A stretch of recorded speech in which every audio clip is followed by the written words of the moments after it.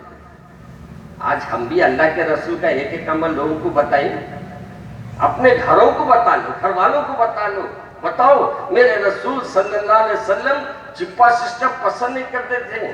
کھانا ایک میرے صاحب کھا رہے اٹھ رہے، دوسرے صاحب بیٹھ رہے، دوسرے صاحب کھا کے اٹھ رہے، تیسرے صاحب. آج مسلمانوں کا گھر عجیب و غریب ماحول چل رہا ہے. ایک دستر پہ کھانا نہیں کھاتے، ایک دستر پہ بیٹھ کے پانی میں ایک جگہ بیٹھ کے اچھی گفتگو نہیں کریں گے، بلکہ جہاں سے ہم کو اپنے نفرتوں کا معاملہ ہے اس کو دستر پہ لا کے رکھیں. آج ضرورت ہے میرے بھائی، اپنے بچوں کو دینیات پڑھاؤ، اپنے بچوں کو تاریخ اسلام پڑھاؤ. بتاؤ کہ مسلمانوں کو جب برا وقت آیا تو اللہ نے ان کی کیسے مدد فرمائی. بتاؤ میرے رسول کی ایک ایک سنت کہ میرے رسول کیسے زندگی بسر کرے. میرے رسول کے ہر عمل کو آپ کو اور مجھے اپنی اولاد کو بتانا ہوگا، کیونکہ مجھے وقت دیا گیا ہے 10:30 تک، اور میری ٹاپک شروع ہوتی 10:30 کے بعد تک. مگر اب ٹائم کا، وقت کا پابندی مجھے ہونا ہے، اس لیے میں اپنی بات کو زیادہ بڑی نہیں کر رہا ہوں. مختصر انداز میں آپ کو یہ سمجھا رہا ہوں کہ اپنے اولاد کو مکاتب سے قریب کیجئے. اور آپ سے بھی گزارش ہے، جو ریٹائرڈ ہو گئے نا، ریٹائرڈ مت سمجھو اپنے کو. ریٹائرڈ سمجھنے کے بجائے مدارس کو جاؤ، مدارس میں بیٹھو، الفاظ نوری قاعدہ پڑھو. نوری قاعدہ پڑھنے سے انشاءاللہ تلفظ ادا کرنا آپ کو آ جائے گا. آپ کو معلوم، میں ہر جگہ بولتا ہوں، آپ کو بھی سنا رہا ہوں. ایک 65 سال 63 سال میں وظیفہ لیے. میرے ایک مرید تھے، جب 63 سال میں وظیفہ لیا انہوں نے، میرے سے آگے پوچھے حضرت میں کیا کروں؟ تو میں نے کہا کہ کیا کرتے؟ ایک کام کرو مولا، کہ گھر محلے میں مدرسہ ہے تو جا کے اس میں بیٹھو. وہ جا کے بیٹھنے لگے. بچے جب قرآن پڑھتے تو ان کو مزہ آنے لگا. یہ بھی قرآن پڑھنے کے لیے کہا تو کہا آپ کو پرانے زمانے کے پڑھے ہوئے ہیں، لہذا آپ کو اب یہ نئے مکتب میں نئے انداز سے قرآن کو پڑھنا پڑے گا. انہوں نے نئے قرآن کو نئے انداز سے، یعنی نوری خیدہ کو پورے نئے انداز میں انہوں نے سیکھا، اور سیکھ کر انہوں نے کہا کہ میں حفظ کرنا چاہتا ہوں. مجھے حیرت ہوئی جب ان کا انتقال ہوا، تقریباً 68 ہو گئی تھی ان کی عمر. جب ان کا انتقال ہوا تو میں ان کی نماز جنازہ میں گیا تو ان کے صاحبزادے نے آ کے مجھ سے کہا کہ مولانا آپ کے مرید کا آپ کو معلوم؟ میں نے کیا ہے بیٹے، کیا بات ہے؟ کہا آپ کے مرید جو تھے میرے والد ماجد تھے، اور آپ کو اندازہ ہے کہ میرے والد 19 پارے حفظ کر لیے. سبحان اللہ. کون سی عمر میں؟ وظیفے یاد ہونے کے بعد، وظیفے پہ ہٹنے کے بعد. تو آپ اور اگر ہم اگر یہ کوشش کریں گے تو قرآن کیا ہم پڑھا نہیں سکتے اپنے گھروں میں؟ اور یاد رکھو، باہر والوں کو آپ بلا کے پڑھاتے ہیں، مگر مکتب میں جس انداز سے تعلیم ہوتی ہے، مکتب میں جس انداز سے وضو سکھاتے ہیں، مکتب میں جس انداز سے بٹھانا سکھاتے ہیں، اٹھانا سکھاتے ہیں، کھانا سکھاتے ہیں، نماز سکھاتے ہیں، گھر میں آپ نہیں سکھا سکتے. اس لیے میرے عزیز دوستو، دور حاضر میں مکاتب ہمارے واسطے ایک ہمارے بچوں کے لیے بہترین ایک یعنی ٹریننگ سینٹر ہے سمجھیے، جہاں آپ کے بچے نہ صرف پڑھتے ہیں بلکہ ان کو اپنی زندگیاں کیسے گزارنا ہے وہ بھی ان کو سمجھایا جاتا ہے. اس لیے میں مبارکباد دیتا ہوں یا مکتب چلانے والوں کو. ماشاءاللہ لڑکیاں بھی اس میں، بچیاں بھی ہیں، بچیوں نے بھی ماشاءاللہ بہت اچھے نمبرات لیے. اور بچوں نے بھی بہت اچھے نمبرات لیے اور سب مل کر ماشاءاللہ آج انعامات بھی ان کو دیے جا رہے ہیں. مگر ایک شرط ہے آپ سے، شرط یہ ہے کہ آج اگر اپنے بچے مکتب نہیں جا رہے تو کل سے ان کو مکتب کو روانہ کریں. دیکھو دنیا کی تعلیم کتنی بھی مل جاؤ، بابا جان کی مغفرت کی دعا بیٹے کریں گے نا، وہاں تو یہ نہیں بولیں گے ڈیڈ از گڈ، خبر میں لیٹ گئے تیرے پاس آگے ہوئے صاحب بولے تھے مال از لوڈیڈ بولے تو وائف از لوڈیڈ لکھ دیے تھے. میری وائف چلے گئی بولے تو وائف از لوڈیڈ لکھ دیے. تو آپ کے بیٹے بھی فادر از لوڈیڈ. اب اللہ میاں بولیں گے پلیز ہینڈل کر لیجیے آپ، اللہ میاں بھی ایسا ہینڈل دیں گے وہاں سے پیڈل برسیں گے. وجہ اس کے بچہ اگر آپ کا پڑھا ہوا رہا اور بچہ آپ کا سورہ فاتحہ ہی پڑھا ہوا رہا اور بولا مولا میں یہ چھوٹی سی سورت پڑھا ہوں، مولا یہ چھوٹی سی سورت کا جو بھی اجر آپ دے سکتے میرے ابا جان کو دے دو، پھر کیا نہیں ہوں گا آپ کی خبر میں. ایک بادشاہ کا بیٹا، اب لمبی بات ہو جائے گی، ایک چھوٹا واقعہ عرض کر دیتا ہوں. موسیٰ علیہ السلام کسی راستے سے جا رہے تھے، دیکھا کہ اس میں عذاب ہو رہا ہے. اللہ سے پوچھا مولا یہ عذاب کیوں؟ کہا یہ بہت غلط تھا، جھوٹ بولتا تھا، مکاری کرتا تھا، لوگوں کی غیبت کرتا تھا، شکایت کرتا تھا، برائی کرتا تھا، بہت سی بیماریاں اس میں تھے، اس لیے عذاب ہو رہا تھا. خود 2 سال کے بعد 3 سال کے بعد گزرے تو دیکھا کہ وہی خبر میں رحمت برس رہی ہے، جنت کے کھڑکیاں کھل گئے ہیں، جنت کے میوے اس میں اتر رہے ہیں.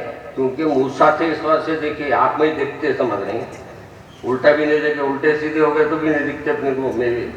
ایک صاحب آگے بولے مولانا میری اماں کے قدموں کے نیچے جنت ہے. بولے بھوٹ ٹٹولا نہیں ملی، مولا دیوانے ویسی آنکھیں بھی لان آنا تھا. اینک لگا لے کے، کالی اینک لگا لے کے اماں کے پانوں کے جگہ بھی جنت دکھتی ہے. یاد رکھو موسیٰ علیہ السلام تھے وہ. موسیٰ علیہ السلام نے کہا کہ اللہ ایسا تیرا کرم کیا ہو گیا اس میں. کہا موسیٰ جب یہ مر رہا تھا، یہ جب انتقال کیا، اس کی بیوی جو ہے حاملہ تھی موسیٰ. اب جب بچہ بڑا ہوا، چلنے پھرنے کے قابل ہوا تو اس بچے کو اس ماں نے لے جا کے ایک مکتب میں شریک کرایا، ایک مدرسے میں شریک کرایا. موسیٰ جب یہ مدرسے میں شریک ہوا تو سب سے پہلے اس کو پڑھایا جا رہا تھا موسیٰ کیا؟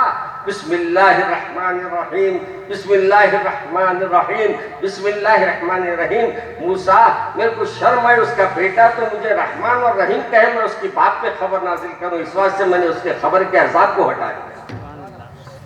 آپ بھی اگر آپ کا بیٹا بھی آ کے سورہ فاتحہ ہی پڑھ دے گا تو شاید آپ کی خبر میں جو خبر کے اندھیرے ابھی آپ کو بیان کر رہے تھے نا مولانا، کبھی کچھ نہیں تو نہیں خبر میں لیٹ کے دیکھو کیسا دکھتا. ہاں مولانا اچھا نہیں دکھ رہا ہوں کیا میں؟ میری بیوی کو دیوا بنانے دیکھ رہے ہیں آپ جاتے سمجھ رہے ہیں. کتنے لوگ مردوں کے پیچھے جا رہے ہیں، واپس آ رہے ہیں سبھی جا رہے ہیں، ہوٹلوں میں بیٹھ رہے ہیں، کھانے کھا رہے ہیں، سب کھا رہے ہیں.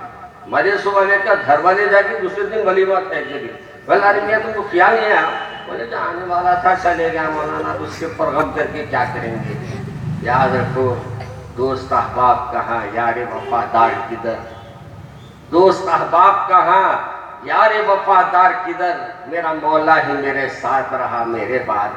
میرے دادی جان لکھتے ہیں تیرے ساتھ کوئی آنے والا نہیں، سب کام آنے والا ہے تو صرف تیرا عمل کام آنے والا ہے. آج بزرگوں کی خبروں پہ جاؤ تو ذرا وہاں دیکھو انہوں نے کیا کچھ نہیں کیا ہوگا کہ آج ان کی خبر کو اللہ کے فضل سے ایسی روشن کر دیا کہ دنیا کے لوگ اپنے سینے کو، اپنے دماغ کو روشن کرنے کے لیے، اپنے ذہن کی فکر کو دور کرنے کے لیے اللہ والوں کے پاس جاتے ہیں. تو ہمارے کو بھی کوشش کرنا ہے کہ اپنے دلوں میں بھی جو برائی ہے اس کو نکالے. اور اس کے سب سے اچھا آسان طریقہ یہ ہے اللہ والوں کی صحبت میں بیٹھیں گے نا. مولانا اللہ والا کون ہے آپ پوچھیں گے، آپ کے امام صاحب اللہ والے ہیں. کیوں کہ ان کو آپ رکھے اللہ میاں 5 وقت کی نمازہ ان سے پڑھا رہا، اس سے بڑا اللہ والا کون ہونا. میرے سے پوچھا گیا مولانا محسن صاحب کے بارے میں کیا خیال ہے؟ مولانا وہ بھی اللہ والے ہیں کیونکہ 5 وقت بلانے کے واسطے اللہ ان کو مقرر کیا، آپ کو نہیں کیا. آج ہمارے محلے میں جو علماء ہیں ان کی قدر کرو. ان کی عزت کرو، انہوں جو بات بولے اس پر عمل کرو، انشاءاللہ آپ کے اور میرے لیے دونوں کے لیے انشاءاللہ آخرت بھی اچھی ہو جائے گی، دنیا بھی اچھی ہو جائے گی، کیونکہ مجھے جو وقت دیا گیا تھا وہ مکمل ہو گیا ہے۔ میں ہمارے منتظمین کا بھی مشکور ہوں، شکریہ ادا کرتا ہوں، اور آپ حضرات کا بھی شکریہ ادا کرتا ہوں کہ آپ نے مجھے آدھا گھنٹہ برداشت کر لیا۔ کر لو برداشت، نہیں کرے تو بھی کرنے پڑتا، بیٹھے جلسے میں تو کرنے پڑیں گا، ہے نا؟ تو مگر یاد رکھو، جو اچھی بات تمہیں یاد ہو کہہ دو فاضل، میرے دادیان فرماتے ہیں جو اچھی بات تمہیں یاد ہو وہ کہہ دو فاضل، دیکھو کم ہوتے چلے جاتے ہیں کہنے والے، ایک ایک چلے جا رہا دنیا سے، بولنے والے ختم ہو رہے ہیں، ان کا نعمل بدل نہیں مل رہا۔ اب ہمارے کو صرف اور صرف ہمارے کو کتاباں، میرے والد ماجد رحمۃ اللہ علیہ فرماتے تھے میاں ایک بات یاد رکھو، زندہ ولیاں نہیں ملے تو اور بھی ان کا ولیوں کے ساتھ رہنے کا ایک تم کو بہترین طریقہ بتاتا ہوں۔ کہا کون سا طریقہ؟ بولے ان کی کتابوں کے ساتھ رہو، ان کی کتابیں پڑھتے رہو، تو وہ زندہ ولی تو نہیں ملیں گے لیکن ان کے جو نصائح ہیں وہ شاید تمہاری دنیا کو بدل دے، دل کو بدل دے۔ اس لیے میرے عزیز دوستو، آپ بھی اپنے مطالعہ رکھیے، قرآن کی تلاوت کیجیے، اپنے گھروں میں سب سے پہلے نماز فجر کا اہتمام کر لیجیے۔ جب نماز شروع ہو جائیں گی پھر انشاءاللہ پورے نمازیں ہمارے ہو جائیں گے۔ آئیے آپ اعلان کریے۔ بیٹے ذرا خاموش بیٹھو، دعا کریں گے، اپن سب مل کے ہاتھ اٹھا لو، گود میں رکھ لو، ہاتھ میں رکھو، جو بھی اللہ بالعالمین، یا اللہ یا رحمان یا رحیم یا حی یا قیوم برحمتک نستغیث واصلح لنا شاننا وتکلنا بطرفۃ عین، یا اللہ یا رحمان یا رحیم یا قاضی الحاجات یا حل المشکلات یا دافع البلیات یا شافی الامراض۔ اے اللہ اپنے فضل سے، اپنے کرم سے اس محفل کو قبول فرما۔ اے اللہ جتنے حاضرین ہیں، ہماری بہنیں ہیں اور بھائی ہیں، اللہ ان سب کے لیے اللہ فضل کا معاملہ فرما۔ اے اللہ ان سب کو اپنی حفاظت میں رکھ۔ اے اللہ ان کے اولاد، ان کے صاحبزادے اور صاحبزادیوں کو اس مدرسے کو روانہ کرنے کی توفیق عطا فرما۔ اے اللہ جو مدرسہ چل رہا ہے، جو مکتب چل رہا ہے، اس میں خوب ترقی عطا فرما، اور اے اللہ جو ذمہ دار اس مدرسے کو چلا رہے ہیں ان کے گھر کو اے اللہ برکتوں سے مالا مال فرما دے، اور ہمارے مدرسین جو محنت کر رہے ہیں اے اللہ ان کو بھی اس کی جزا عطا فرما۔ اے اللہ ہمارے تمام کوتاہیوں کو، گناہوں کو، لغزشوں کو معاف فرما۔ اے اللہ ہم سب کو اپنا اطاعت گزار فرما بردار بنا۔ اے اللہ ہمارے تمام ہمارے جو بھی معاملات ہیں اللہ آپ جانتے ہیں، ہمارے خیر کے فیصلے فرما دیجئے۔ اے اللہ دشمنوں کے شر سے ہماری حفاظت فرما۔ اے اللہ حرمین کی حفاظت فرما، مسلمانوں کی حفاظت فرما۔ اے اللہ ہمارے جو بھی بلایاں ہیں، جو بھی آفتیں ہیں، جو بھی مشکلیں ہیں اسے دور فرما۔ اے اللہ ہمارے بچے جو آج یہاں پڑھ رہے ہیں ان کے سینوں میں قرآن پاک کو اتار دیجئے۔ اے اللہ رسول کی پیاری پیاری باتیں ان کے سینوں میں اتار دیجئے۔ اے اللہ پیارے پیارے باتوں پر عمل کرنے کی ہم سب کو توفیق عطا فرما دیجئے۔ اے اللہ جو بھی جلسے کا انعقاد کیے ہیں اے اللہ ان تمام لوگوں کو اے اللہ اپنے فضل سے، اپنے کرم سے اے اللہ ان کو دین و دنیا کی دولتوں سے نواز، اور اے اللہ ان سے خوب دین کے کاموں میں ان کو شریک کر دے اور خوب ان سے دین کا کام لے۔ اے اللہ ہماری جو بچیاں شادی کے لائق بیٹھی ہیں ان کے لیے رشتے عطا فرما، ان کے شادیوں کے لیے اسباب عطا فرما، اور نوجوان جو شادی کے عمر میں پہنچ گئے ان کو توفیق دے کہ وہ بغیر کوئی مانگ کے، بغیر کوئی جوڑے کی رقم لیے کے، بغیر کوئی جہیز لیے کہ اے اللہ ایسی شادی کرے اور ایسی شادی کرے کہ جس سے تو راضی ہو جائے اور پیارے رسول راضی ہو جائے۔ اے اللہ تمام بیماروں کو شفا عطا فرما۔ اے اللہ جو بیمار ہیں ان کو صحت عطا فرما، جو مرحومین ہیں ان کی مغفرت فرما۔ اے اللہ ہمارے اس مکتب کو دین دگنی رات چوگنی ترقی عطا فرما۔ سبحان ربک رب العزت عما یصفون وسلام علی المرسلین والحمد للہ۔